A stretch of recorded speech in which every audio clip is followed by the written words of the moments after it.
Bonjour tout le monde, aujourd'hui on va parler des marqueurs temporels qui est le focus langue du dossier 2, leçon 6.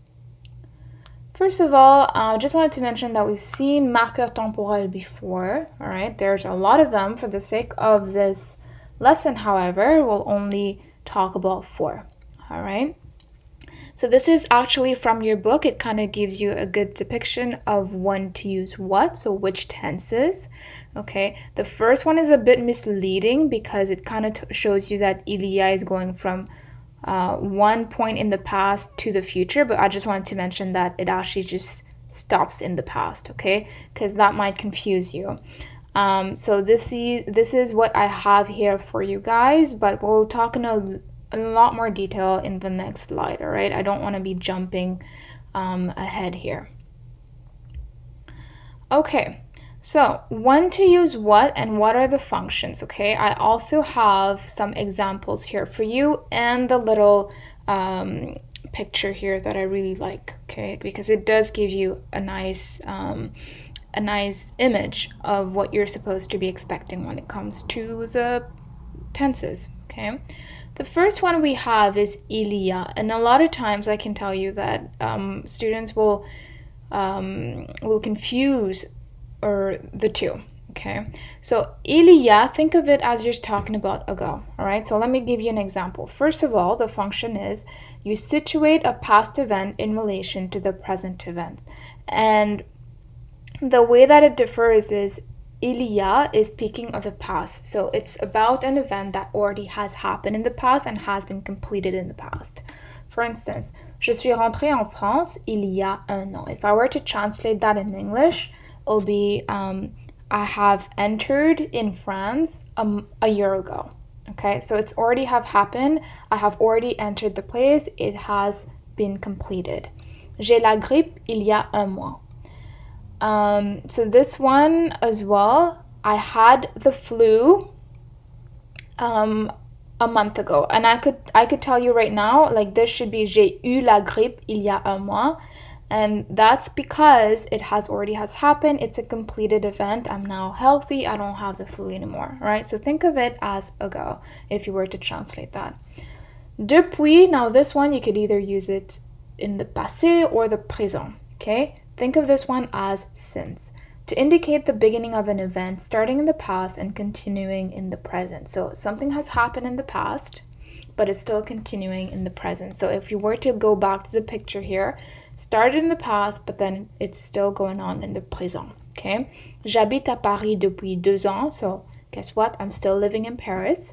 Je suis anxieux depuis son départ. So someone left, and since that person left, I am still anxious, okay? Think of it as that still part, because the still part always reminds you of the présent. Dans, this one is pretty simple. It's in the future, okay? To express a future event.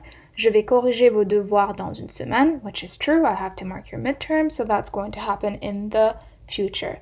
J'ouvrirai mon agence dans un an, right? So in 1 year, I will be opening my agency. And you can note here as well that I have futur proche, right? And then futur simple. So that indicates a future event. Now, pendant, you could either have it in passé or futur, but pendant as a rule is to indicate a completed duration or a period of time. So just to make sure that you know of this is when you're speaking about pendant, sometimes you might refer it to during, which is okay. I'm not a huge fan of translation, but if it helps you, why not? You're speaking about the length of time, okay? So make sure that you know this. So, j'y suis restée pendant un an. I have lived there during a year, okay? Je vais rester à Paris pendant 2 ans, and that's a case, again, where you have futur proche, indicating you that it is a duration, but in the future. Okay, I have a little attention here. I forgot to mention something in writing, but again, it's just these two again. Pendant is again for a duration of time, which is mainly used. And another thing again, just to mention that, Il y a is in the past. Okay, so it happened in the past. It's a completed event. And depuis is, think of it as since. It happened in the past, but it's still continuing in the present.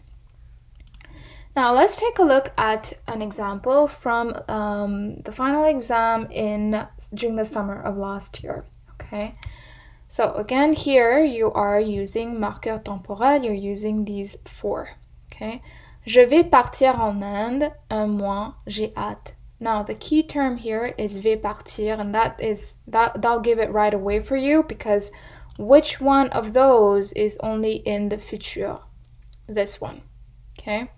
And another one, it would be pendant, but for this one, it would be dans un mois. Okay.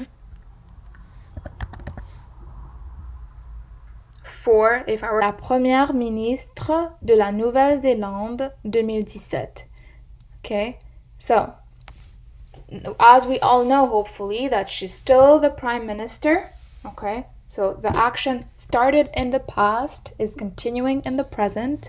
So what do we need? Depuis. Okay. Il est revenu d'Espagne une semaine, mais il veut déjà y retourner. Okay.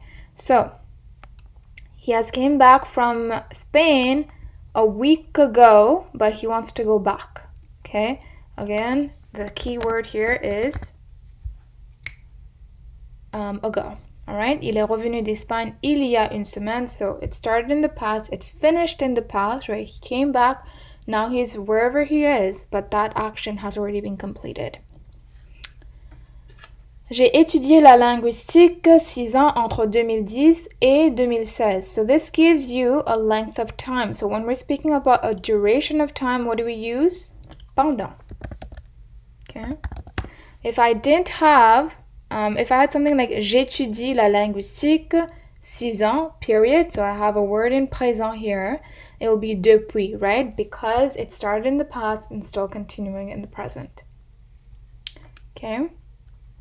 C'est vrai que tu habites à Vancouver depuis, right?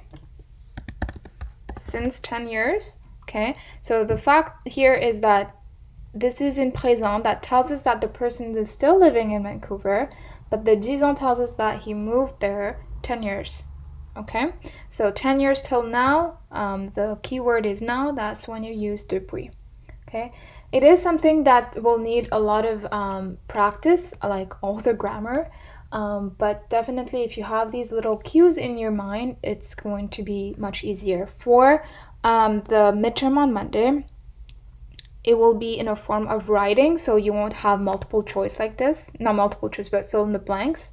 But make sure that even in your writing, you're actually practicing when to use what. Okay, I don't want to be seeing il y a for something that's still happening in the present. Okay, so hopefully that has helped you guys. And of course, any questions, let me know. Merci beaucoup.